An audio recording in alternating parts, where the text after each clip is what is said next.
Under the terms of the plantation, even the incoming Scottish and English planters were granted less territory than their counterparts in the east. The ruling powers wanted to make sure the new landowners were kept well in their place. They were concerned not to grant estates too great in size. Estates were kept to sort of a maximum of 2,000 acres, whereas in East Ulster, Hamilton Montgomery had managed to carve out for themselves massive estates of tens of thousands of acres. And they were very much, controlling their own fiefdoms here.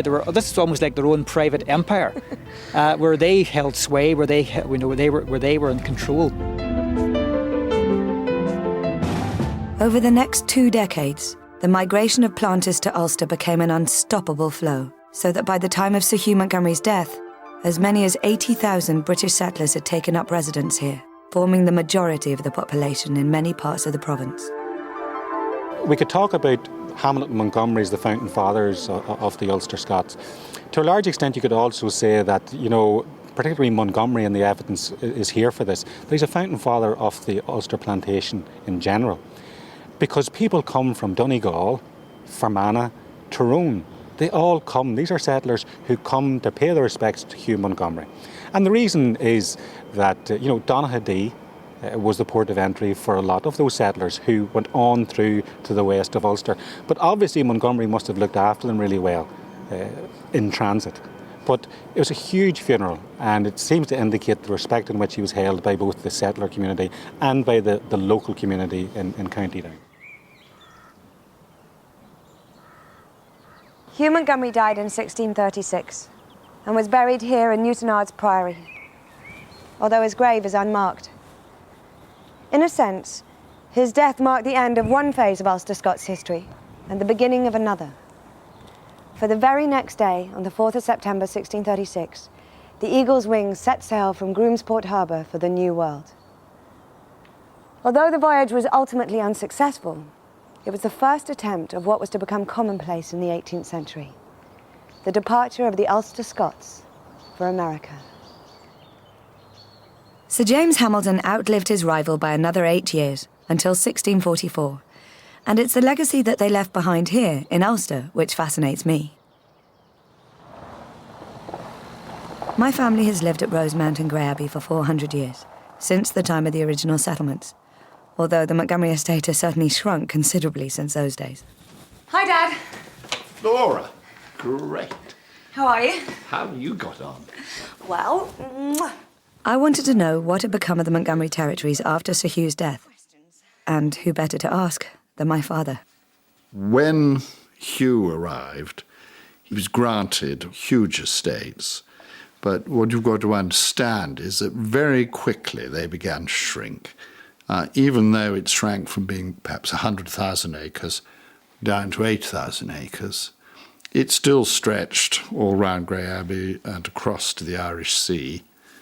And then in the 1920s, the Land Acts, which had begun as a rolling process in the south of Ireland, were brought into force in the north of Ireland, partly to reward the Northern Ireland soldiers who had gone off to the Great War. So the government brought in this legislation which allowed the tenant farmers to own their own lands and, of course, reduced the estate just to the house, the parkland, the domain, and the home farm.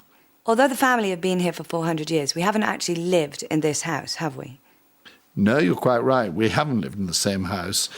So Hugh's son, James, he built his first house here a year after Hugh arrived. He started work here in 1607. And I know that house was burnt down. Is there any records or anything that you might have from that house? Yes, I mean, virtually everything that was in that house went. And in fact, knowing you were coming, I sought out this little box, which is the only thing I know that survived that. And I managed to get this. It appeared at auction in London about 15 years ago. Fantastic. And it's, to me, just so precious because it's got the Montgomery coat of arms on the top, and round it, it says Sir James Montgomery of Rosemount, son to Hugh Viscount Montgomery of the Ards. And was that given by Hugh to James? It was given by Hugh to James, and of course it's pre-Commonwealth silver. So it's without doubt the oldest Montgomery possession in this house. It's sad to think that this tiny silver box is all that remains of the original house. But of course, Sir Hugh did leave behind other, more substantial evidence of his time here. In fact, the town of Grey Abbey itself takes its name from one of his more lasting endeavours. Grey Abbey is a Cistercian abbey that was in ruins when Hugh Montgomery arrived here. He decided to restore it in 1626 and installed the Reverend David McGill as the first minister. Sadly, just over 100 years later, in 1778, it fell into disrepair again. But from that moment to the present day, it has been used as a final resting place for many Montgomerys. Surrounded by the memorials to so many of my forebears, the last family name I would expect to see here is that of our arch enemies, the Hamiltons. Such was the animosity between James Hamilton and Hugh Montgomery that James Hamilton stipulated in his will that if any of his descendants married a Montgomery, they would be disinherited. But here we have, "Here lieth the body of Jane Hamilton, wife to Hugh Montgomery, a descendant, aged 37, who departed this life the year 22nd of July, 1689. Well, we have a Hamilton marrying a Montgomery not long after the original Hugh Montgomery and James Hamilton died. How did they get away with that? According to official records, this ultimatum stood the test of time, and there never was a marriage between a Hamilton and a Montgomery. And yet, the memorial in Grey Abbey tells a different story. So how could such a thing have happened? To find out the answer, I've decided to go directly to the source. Killaloe Castle, the home of the Hamiltons. Killaloe has had a castle since as long ago as 1180, and this structure, which dates from the early 17th century, was considered by the Earl of Abercorn to be without equal in all Ireland. It became the Hamilton residence when Sir James moved here in 1625, and they've been here ever since. Well, this is it. After centuries of bitter rivalry, I'm about to bring the two families together, face to face, on Hamilton ground, no less.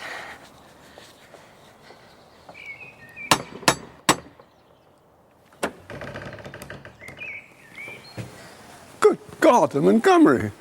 What are you doing here? Would you mind if a Montgomery came and stepped onto the hallowed halls of a Hamilton household? Well, if you'll promise to behave yourself, you're welcome. Come on. Actually, I've known Lieutenant Colonel Rowan Hamilton since my childhood, and our families are about as close as ancient feuding clans can be. Come on in. It's great to see you. Oh, what a nice kiss. How are you? Very well. That's the old man who, we're talking about. Oh, this is the James Hamilton. Yes.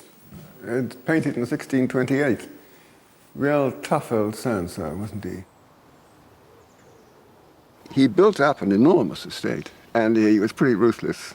There was always trouble with Con O'Neill and his arrangement with your forebear, which was done behind Hamilton's